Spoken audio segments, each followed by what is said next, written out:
Millones afirman que Jesucristo fundó directamente la Iglesia Católica Romana, con papado, supremacía romana y además autoridad universal sobre toda la cristianidad.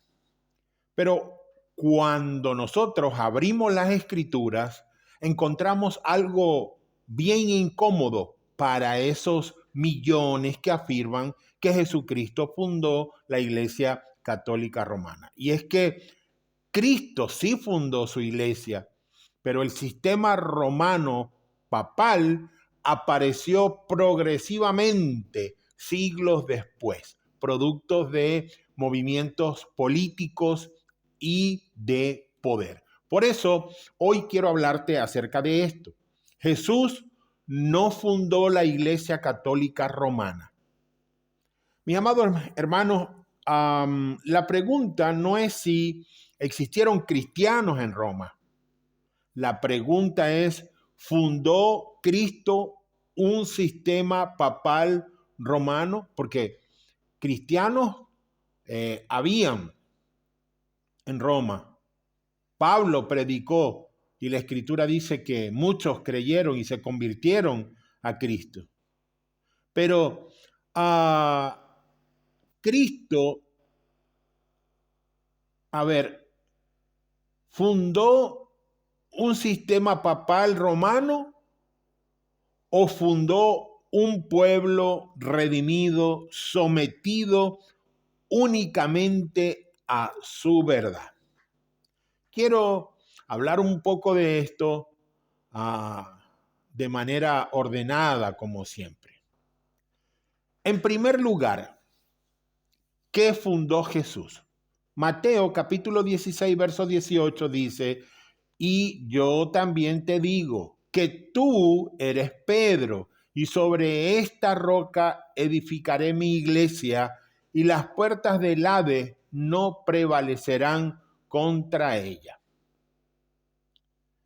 En este versículo está fundamentada la Iglesia Católica Romana para decir, o se basa el fundamento de esta iglesia para decir que Pedro es el primer papa, y que sobre la roca, que Pedro traduce roca, el nombre de Pedro que Cristo le puso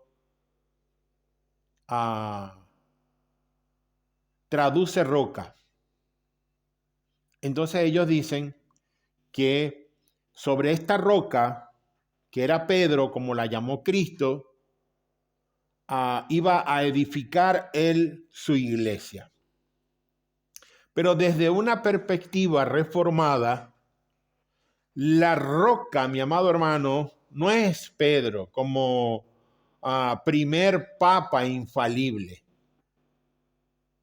La roca es la confesión de fe de Pedro, la verdad revelada acerca de Cristo y Cristo mismo como fundamento principal de la iglesia.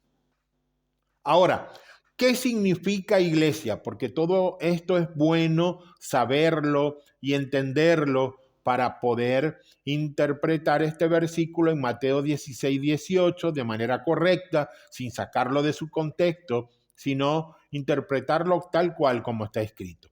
La palabra usada para iglesia es eclesia, proveniente del griego, y es una palabra compuesta, viene de ek, que traduce fuera, y kaleo, que traduce llamar. Entonces, literalmente esta palabra eclesia traduce los llamados fuera. En el contexto bíblico se maneja como la asamblea del pueblo llamado por Dios. Ahora bien, la Septuaginta, que es la traducción griega del Antiguo Testamento, usa eclesia para referirse o para traducir la asamblea del pueblo de Dios en Israel. Por eso, mis amados hermanos, es importante decir que la iglesia no nace como una institución política romana. Eso no es lo que ni usted ni yo vemos en el libro de los Hechos. Nace como un pueblo redimido de Dios, unidos en Cristo a través de la fe por la predicación del Evangelio. De allí nace la iglesia. De esa manera nace la iglesia, por lo menos la iglesia que conocemos de manera escritural, no la iglesia que inventa la gente, el papa, los obispos y toda esta gente, ¿ve?, que creen que son pues la única iglesia, que creen que tienen la única verdad, ¿ve?, y que son la madre de todo el cristianismo. Y eso no es cierto. Es lo que dice la escritura. En segundo lugar, quiero hablar de el fundamento de la iglesia, es decir, la razón de la iglesia, mis amados hermanos.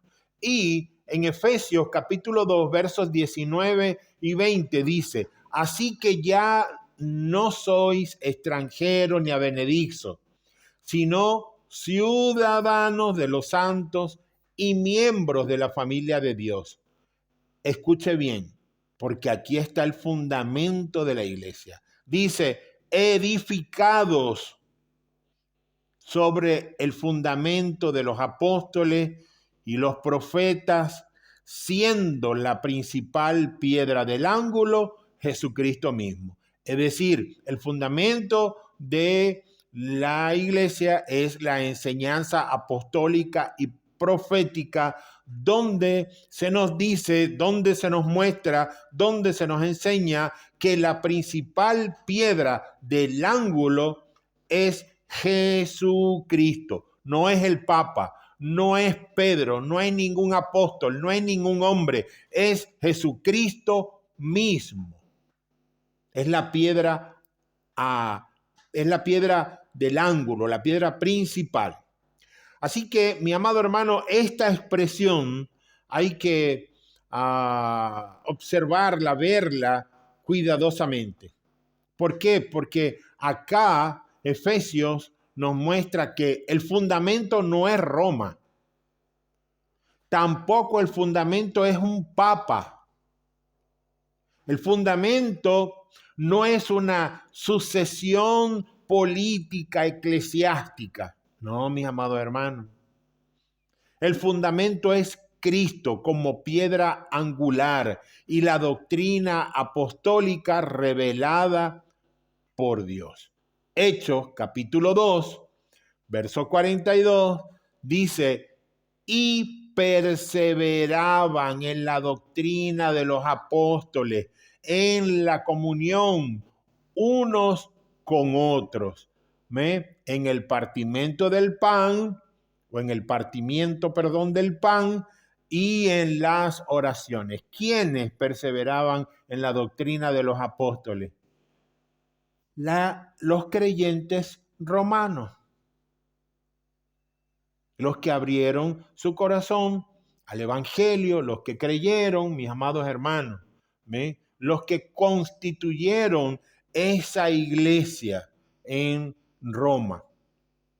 La iglesia, mi amado hermano, verdadera, era reconocida por permanecer en la enseñanza apostólica. Y esto es muy crucial cuando se habla de la iglesia, mi amado hermano, porque la autoridad de la iglesia está sometida o debe estar sometida a la palabra de Dios, no al revés.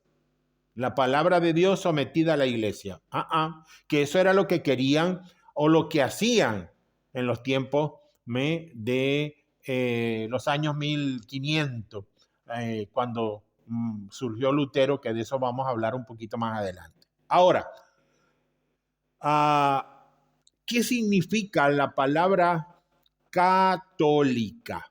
Porque bueno, apostólica sabemos porque ellos basan que su creencia está sobre el fundamento apostólico. Y ciertamente ellos también hablan de Jesucristo, hablan de la Trinidad, de todas estas cosas que son ciertas y que nosotros también predicamos, pero ellos tuercen el Evangelio al momento de hacer imágenes, adorar imágenes o tomar las imágenes como centro, para poder entrar en un contacto con Cristo, o cuando hablan de todos estos conceptos marianos donde se dice que la Virgen intercede por usted, por mí, ante Cristo, y bueno, cosas que no están dentro de la Escritura. Por eso, a partir de ese momento, ellos empezaron a torcer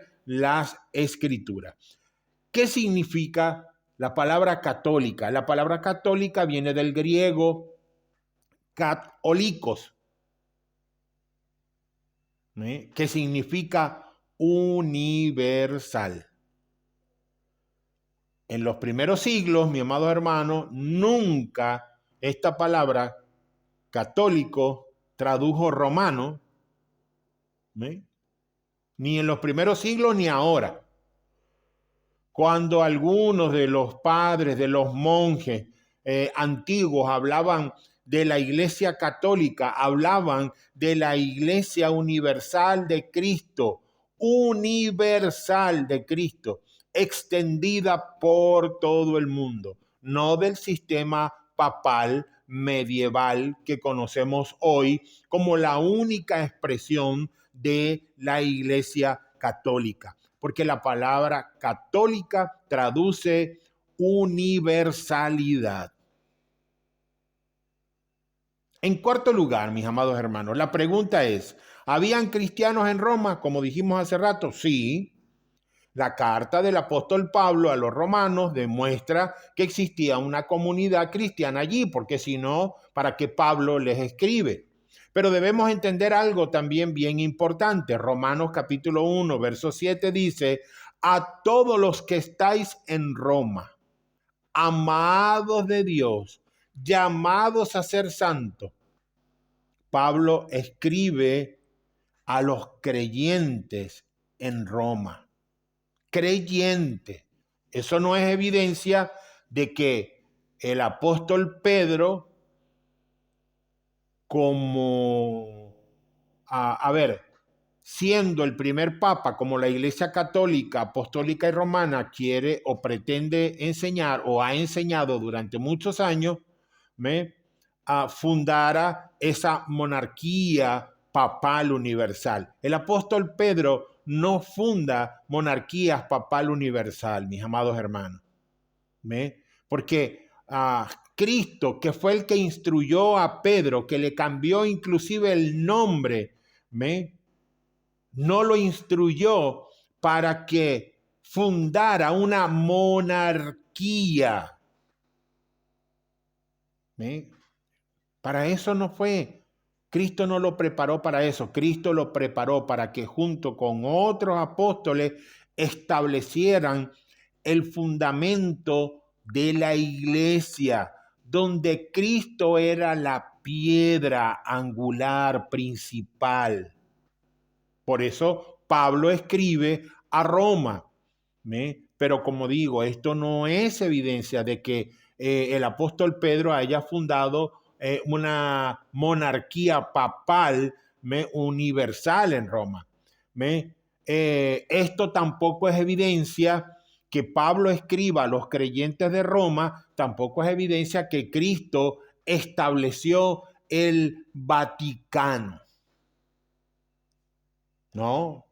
Amado, cuando Pablo escribe a los romanos, no menciona a Pedro como un obispo supremo gobernando Roma.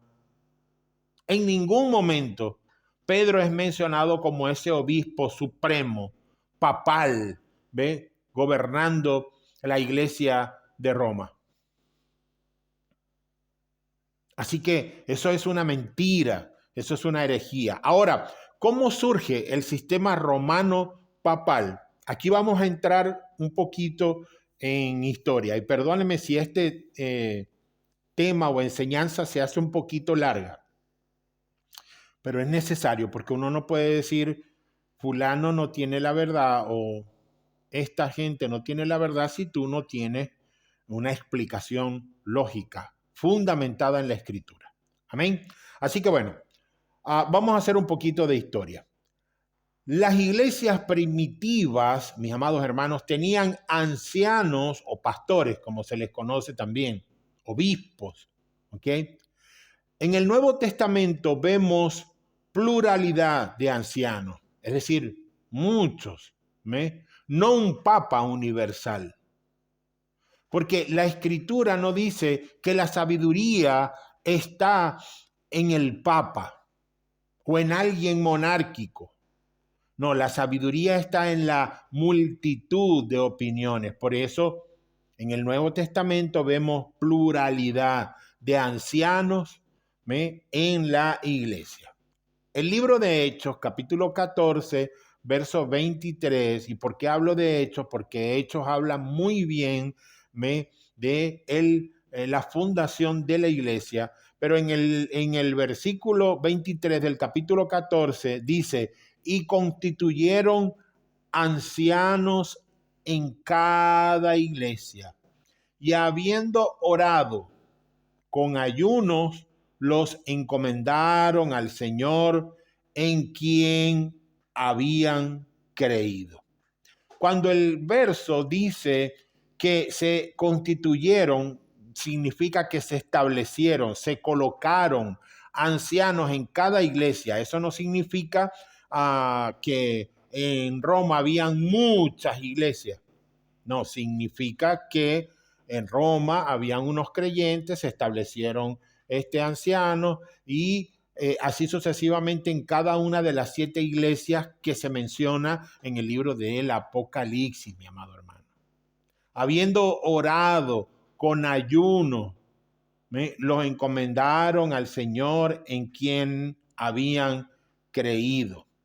El libro de Tito, capítulo 1, verso 5, dice, por esta causa te dejé en Creta, para que corrigieses lo deficiente y establecieses ancianos en cada ciudad, así como yo te mandé. Fíjese que la estructura inicial de la iglesia era local y además pastoral a través de los ancianos, no a través del papa, no a través de un monarca que regía todo. No, no. Esa no es la estructura inicial de la iglesia. Roma aparece muchos años después. ¿Cómo aparece Roma? Bueno, Roma aparece, o esta monarquía papal romana aparece a partir del momento en que la iglesia de Roma empieza a ganar influencia. ¿Por qué? Bueno, porque Roma era en primer lugar la capital del Imperio Romano. Y como capital era influente sobre el resto de las provincias. Entonces, ¿qué pasa? Que la iglesia en Roma empezó a tener influencia, a dar sus primeros pasos en la política, influencias de tipo cultural, y con el tiempo el obispo de Roma, el anciano de Roma, el pastor de Roma, empezó a reclamar mayor autoridad, porque era la iglesia de la capital y él pensaba que, bueno, que debía tener muchísimo más autoridad que el resto, debía estar por encima de las iglesias. De allí surge la idea de supremacía, mis amados hermanos, romana. Siglos después, algunos obispos romanos comenzaron a afirmar, es decir, siglos después que se fue estableciendo la iglesia en otras ciudades, en otras provincias, esos obispos romanos comenzaron a afirmar juntos autoridad superior sobre otras iglesias. Y esto fue creciendo de manera gradual. Pero, mis amados hermanos, esto no aparece en el Pentecostés. ¿Ve? La figura papal, monárquica, de un solo hombre por encima de la escritura. Esto no aparece en el Pentecostés. ¿Se imagina usted que el papa que acaba de fallecer, el anterior papa, comentó en una de sus entrevistas que la Biblia había que reformarla, que ya estaba anticuada, que había que traerla a esta nueva época? Imagínese usted semejante herejía en boca de la autoridad mayor de la iglesia, se supone. ¿Me? Él que representaba a Cristo, ¿me? Y a su palabra. Entonces él dijo, bueno, no, pero es que aquí la palabra esta hay que reformarla. Esto está muy viejo, esto está desadaptado, esto está arcaico, esto hay que ponerle cosas nuevas. Tremendo, mi amado hermano. Tremendo. Pero como lo dijo el Papa, nadie salió a decir nada. Nadie refutó la idea. Y eso no está bien. ¿Quién fue el autor de todo el poder político, cultural, religioso de esta iglesia que nació en Roma, esta manera de pensar de estos obispos? Constantino, que fue el que cambió todo, mi amado hermano. Cuando el cristianismo dejó de ser perseguido gracias a que Constantino hace ese cambio, donde trae a la iglesia hacia Roma y la declara iglesia cristiana. Cuando dejaron de ser perseguidos, mucha gente de la iglesia comenzó a relacionarse con el poder imperial, con esa estructura eclesiástica, y además de eso, la iglesia se institucionalizó enormemente. Fue una unión, mi amado hermano, entre el poder político y obviamente cultural, y la religión se fortaleció, y eso le dio una autoridad a Roma, pero tremenda. Y allí comienza a aparecer lo que se conoce hoy como el papado, pero empezó a aparecer un papado monárquico, un poder establecido y, derramado sobre un solo hombre. Eso fue apareciendo progresivamente. Con el paso de los siglos, mis amados hermanos, Roma reclamó supremacía. El obispo romano acumuló poder, se desarrolló la doctrina papal en toda su expresión, y muy eventualmente surgió el sistema medieval papal. Pero esto no es el modelo de iglesia que nosotros vemos establecida por Cristo en el libro de los Hechos. No tiene nada que ver con lo que Cristo estableció en el libro de los Hechos como su iglesia. Es lo opuesto. De allí, entonces, aparece la perspectiva reformada de Martín Lutero. Se dice que la reforma protestante intentó destruir la iglesia de Cristo con toda su reforma, pero ni fue una rebelión, como muchos dicen, que Lutero fue un sacerdote rebelde. Eso no es cierto, porque ni fue una rebelión, ni tampoco un intento de destruir la iglesia. Recordemos que Lutero era parte de esa iglesia. Lutero era un monje de la iglesia católica.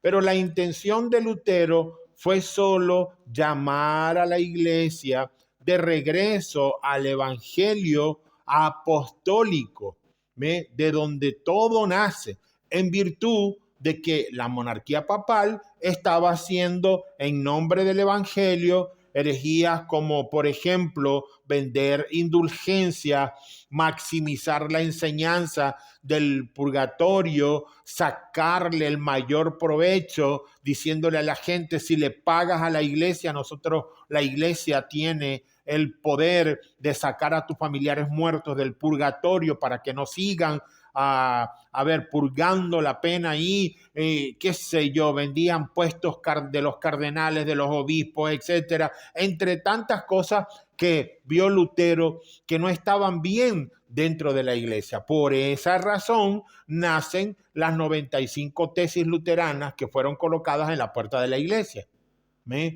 Entonces, de allí la sola escritura que sostiene que la autoridad suprema pertenece a la escritura, a la palabra de Dios, y no a la interpretación torcida y herejética del hombre sobre las escrituras. Acuérdense que la escritura debe estar por encima de todo pensamiento humano, porque es la palabra de Dios.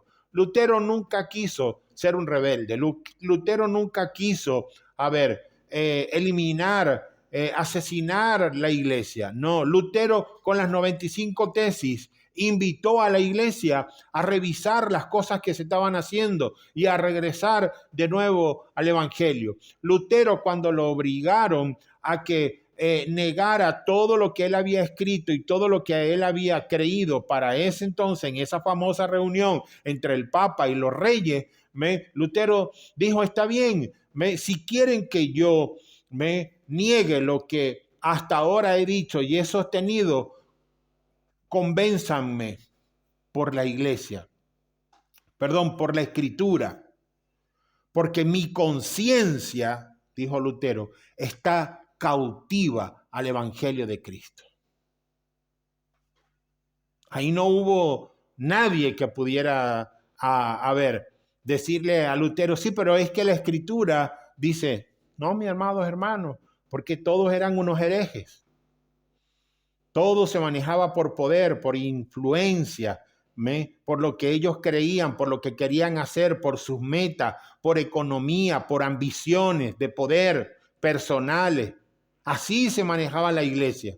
También, mi amado hermano, en ese tiempo en que Lutero clava las 25 tesis, nace lo que se conoce como Solus Christus, otra de las solas que se enseñan dentro de la Reforma, que nos deja ver, mis amados hermanos, que Cristo es la única cabeza de la iglesia, no el papado monárquico, aunque según ellos sea la sucesión de Pedro, el apóstol. No importa quién sea el sucesor, o no importa quién diga a la iglesia que es el sucesor de Cristo, no importa. Lo que nosotros creemos es que Cristo es la única cabeza de la iglesia. ¿Por qué? Porque la Escritura dice que toda la Escritura es inspirada por Dios. Y también la Escritura dice que Cristo, poniendo orden, la palabra del Señor, dice que Dios es cabeza de Cristo y Cristo es cabeza de la iglesia. Y que la iglesia es cabeza del hombre y que el hombre es cabeza de su mujer. Ahí Dios establece un orden y allí la palabra nos deja ver que es Cristo la única cabeza de la iglesia, no el Papa. Colosenses capítulo 1, verso 18 dice, y Él es la cabeza del cuerpo, que es la iglesia. Él dice que es el príncipe, el primogénito entre los muertos, para que en todo tenga la preeminencia. Pero hoy día, o desde que la iglesia surgió en Roma, le dan la preeminencia al Papa. Y eso no es lo que está escrito. No dice que el Papa es la cabeza visible o universal de la iglesia, ni tampoco dice que es el primogénito, el Papa, entre los muertos. La cabeza es solo Cristo, no el Papa. Quien resucitó fue Cristo. Los papas no resucitan porque son hombres mortales, como cualquiera de nosotros. Van a resucitar cuando Cristo venga y van a ser juzgados por Cristo. ¿Me? Y a ellos se les juzgará con mayor rigor. Porque la Escritura dice que al que más se le da, más se le demanda. Mi amado hermano, quiero concluir con esto. Cristo fundó la iglesia en Roma. Pero Roma, Cristo, a explicarlo mejor, Cristo funda la iglesia a través de unos creyentes en Roma. Pero Roma construye un sistema monárquico religioso. Y mis amados hermanos, cuando un sistema religioso se aleja de la doctrina apostólica, su antigüedad no la hace verdadera. La iglesia verdadera no se define por un papado o una ciudad, se define por fidelidad al Evangelio de Jesucristo. Allí está definida la verdadera iglesia, a través de la fidelidad al Evangelio, a la palabra del Señor. Mis amados hermanos, me tengo que despedir. Disculpen que hoy me haya extendido más de lo normal, pero era necesario para hablar de este tema. Un gran abrazo, gracia y paz. Y como siempre les digo, si este tema realmente fue de bendición para tu vida, entonces compártelo con un familiar, con tus amigos, con tus contactos, porque no sabemos quién está esperando de esta palabra, para que sea el Espíritu Santo quien lo ilumine a la verdad que lo va a hacer libre. También te quiero pedir un favor, como siempre, suscríbete a mi canal 70x7 y así nos ayudas a llevar la palabra a muchísimas más personas. Si estás buscando una iglesia donde se predica la sana doctrina, te invito a la Iglesia Bíblica Casa de Oración en Córdoba, capital argentina, en la avenida Maipú 543. Ahí estamos los jueves a las 19:30 y los domingos a las 10 de la mañana. Mis amados hermanos, un gran abrazo, bendiciones, gracia y paz. Nos escuchamos en el próximo tema. Chao, bendiciones.